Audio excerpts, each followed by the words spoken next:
All right, thoughts from the basement. It's been a while, but that doesn't mean I haven't had thoughts. So here is this one. It's called Evils in History, because I'm going to list them all. No, I'm just kidding. The question is, what do we do with the evils of history? Things keep coming up over and over again. Obviously, history is not perfect. Neither are the people, the countries, the nations, the empires, the tribes, the people groups, the individuals are not perfect. The actions have been problematic. There's been good, there's been evil in the history of the world.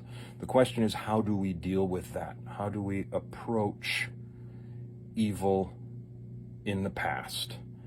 Now, this is particularly with regard to those evils that may not have directly affected us or our ancestors. And so we're looking a bit from an outside perspective. That could be people whose ancestors were never slaves. It could be people whose ancestors were not particularly persecuted. It could be people who did not live in Germany during the 1940s, or maybe even here in the States, but particularly in Germany. There are evils that happened around the world that do not affect those living now personally. There are those that do, and there are those that don't. So how do we look at the events of history that are evil, bad, wrong, messed up now, particularly when we do not see ourselves as personally affected? Well, there's a couple responses that I've seen, that I've heard over the years, and I'm not going to get into all of those, but I will give you what I think are some good responses. First of all, don't deny it. Acknowledge and admit it, that this did happen. That's easy when it's in someone else's country or when it's in someone else's ethnic group or religion to say, yep, that happened over there. That doesn't cause any problems for us. When it causes a problem is when we ourselves are part of a larger group in history and people point out something negative that our country did in the past, that our ethnic group did that was wrong in the past. Those types of things. Then it's harder to admit and acknowledge because we don't want to think ill of a group with whom we associate. So first of all, we have to acknowledge the ills that did happen. Secondly, we need to not just write them off as appropriate for the time period and say, well, they didn't know any better, or that was just the period they lived in. While understanding the historical context does help us to understand better those actions and the motives behind those actions, the historical context in which someone lives does not excuse them from the actions if the actions are legitimately wrong. If I do something now that is wrong, 50 years from now, what I did that's wrong is not excused simply because I lived in 2021. It may be better understood in that context, but it's not excused. So we have to admit and acknowledge. We have to not just pass it off as something that's in the past so it doesn't matter anymore. Why is that? That's because the past does affect the present. Whether it affects us personally or not is the next thing we need to examine. Us personally or us as a group. So, if I look at something that happened in the past, let's say that my Dutch ancestors were slave traders. I don't know, I'm kind of making that up. I do have Dutch ancestors, and I know that the Dutch were involved in the slave trade.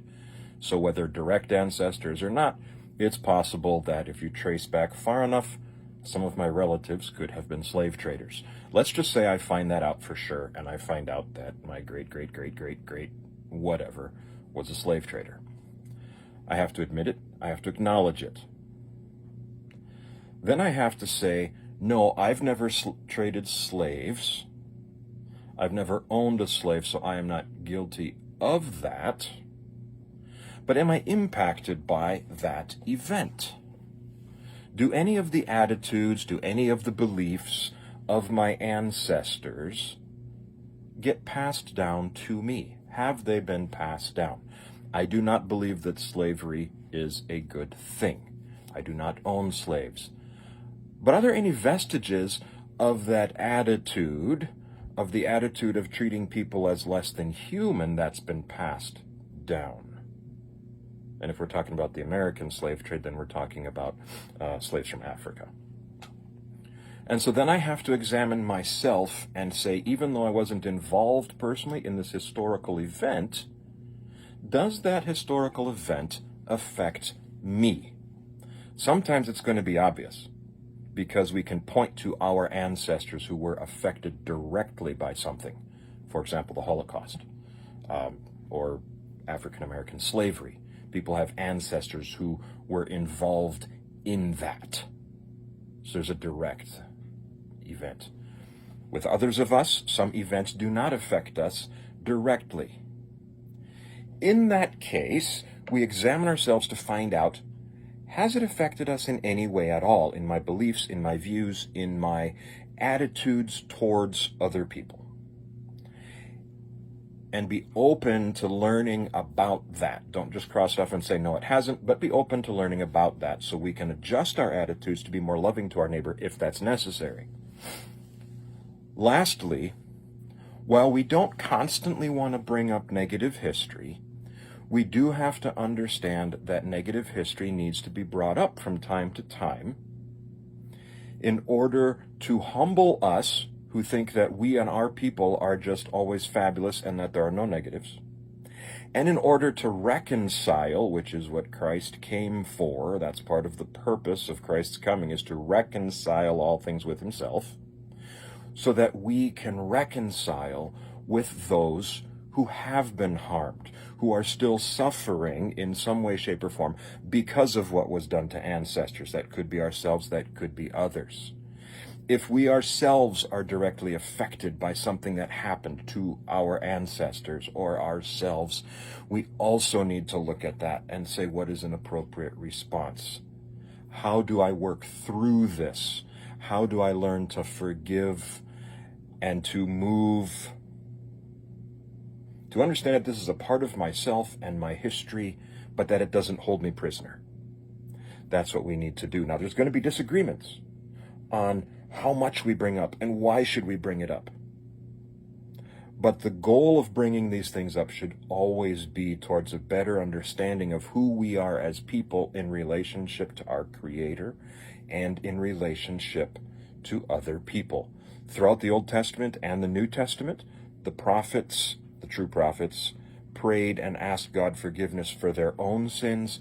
They also acknowledged the sins of their people, both present and past.